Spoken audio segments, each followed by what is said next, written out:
이사야서 25장 1절에서 12절 말씀입니다. 8월 13일 날입니다. 어제 12일에 24장에서는 이제 하나님께서 모든 악의 세력을 꺾으시고 마지막 날에 그리고 시온산에 앉으셔서 새 예루살렘 성을 통치하실 것이다. 그렇게 예언을 했습니다. 근데 오늘 이어서 놀라운 은혜를 베푸신 하나님을 찬양하는 그런 이제 오늘 말씀의 주제이죠. 주님은 나의 하나님이십니다. 내가 주님을 높이며 주님의 이름을 찬양하겠습니다. 주님께서는 놀라운 일들을 이루시고 예전에 세우신 계획대로 신실하고 진실하게 이루셨습니다. 그렇게 찬양을 합니다. 이사야 선지자가 정말 오직 주님 안에서만 진정한 자유를 누릴 수 있음을 이제 터득한 거죠. 깨달은 거죠. 그리고서는 자기의 신앙을 고백한 것입니다. 주님은 놀라운 일들, 바로 구원의 사역을 이루시고 주님은 처음부터 계획하신 대로 모든 일을 신실하고 진실하게 이루셨습니다. 이렇게 고백하는 그 이유는 그렇기 때문에 하나님의 백성들인 저희들은 아무리 어려운 암울한 순간에도 좌절할 필요가 없습니다. 왜냐하면 역사의 주인은 바로 나의 하나님이시기 때문입니다. 라고 신앙을 고백하는 것이죠. 찬양을 하는 것입니다. 하나님은 옛적에 바벨탑을 허무셨던 것처럼 인간이 일으켜 놓은 업적의 상징인 이 도시를 아주 폐허로 만드셨습니다. 인간의 교만을 심판하신 것이죠. 바벨탑이 바로 인간의 교만을 나타내는 것을 하나님께서 허무셨던 것처럼 지금으로 말하면 서울이라고 하는 도시를 이제 다 폐허로 만드셨습니다.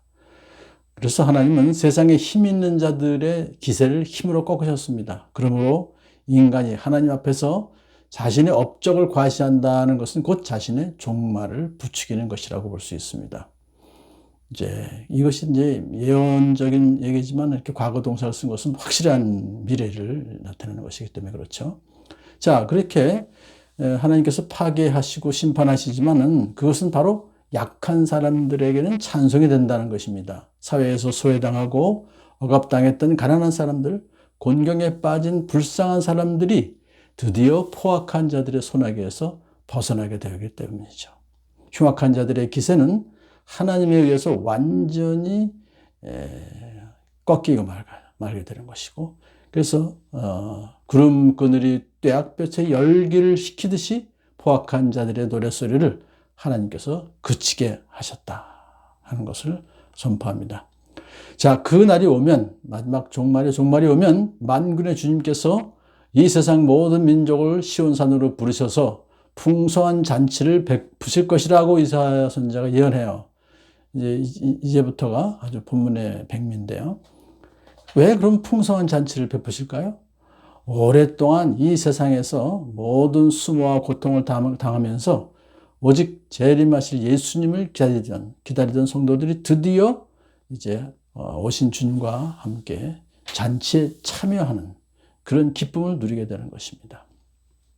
자, 하나님께서 바로 잔치에 참여한 사람들을 위해서 세 가지 일을 하십니다. 첫 번째로 아주 좋은 음식들을 넉넉히 준비해서 하나님의 백성들이 만족하게 먹도록 해주세요. 질 좋은 포도주, 제일 좋은 살코기, 마음껏 먹어라 이거죠. 그것은 사실 과거에는 돈 있는 사람들이나 권세자들이나 즐겼던 음식들인데 이제는 하나님의 백성들은 누구나 즐길 수가 있게 해주셨다는 것입니다. 두 번째로 하나님 백성들의 모든 슬픔과 수치를 말끔히 씻어주실 것입니다. 백성들이 입고 있던 그 그것이 막 수모의 옷을 찢어 버리시고 벗기시고 또 백성들의 얼굴에서 눈물을 말끔히 씻어주시는 참 자비로운 하나님을 볼 수 있습니다.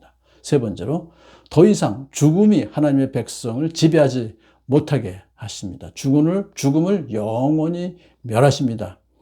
그래서 죽음의 공포로부터 완전히 자유케 해주신다는 것이죠. 이와 같이 극진한 대접을 이제 받은 그러한 하나님의 백성들은 감격의 노래를 부르죠. 바로 이분이 우리의 하나님이시다. 우리가 하나님을 의지하였으니 하나님께서 우리를 구원하신다. 하나님께서 우리를 구원하여 주셨으니 기뻐하며 즐거워하자. 이것이 천국에서 우리가 부를 영원토록 부를 찬송의 내용이 될 것입니다. 선지자 이사야는 다시 한번 하나님께서 당신의 백성의 원수들을 모조리 심판하실 것이라고 다시 한번 말씀하십니다. 그러나 하나님의 백성들은 또 끝까지 보호하시겠다 그렇게 말씀하세요. 여기서 이제 원수들의 대표적으로 모압을 들어요. 모압은 물에 빠져 죽을 사람같이 멸망할 것이다. 모압은 그의 교만 때문에 그렇게 하나님의 심판을 받게 될 것이다. 주님께서 모압의 팔을 그의 교만과 함께 가라앉게 할 것이다 라고 노래하죠. 그렇지만 주님께서 시온산은 보호하실 것이다. 겸손하게 하나님을 의지한 자들은 하나님께서 구원하시고 보호해 주신다. 오직 예수님만 의지하는 하나님의 자녀들은 그 날이 오면 기쁨의 잔치에 참여할 것이고, 그렇지 않은 사람들은 결국은 심판을 받게 될 것이다. 오늘 말씀에 우리가 깊이 또 미래에 있을 구원과 심판은 반드시 있을 것을 다시 한번 기억하는 저와 여러분들을 간절히 소망합니다.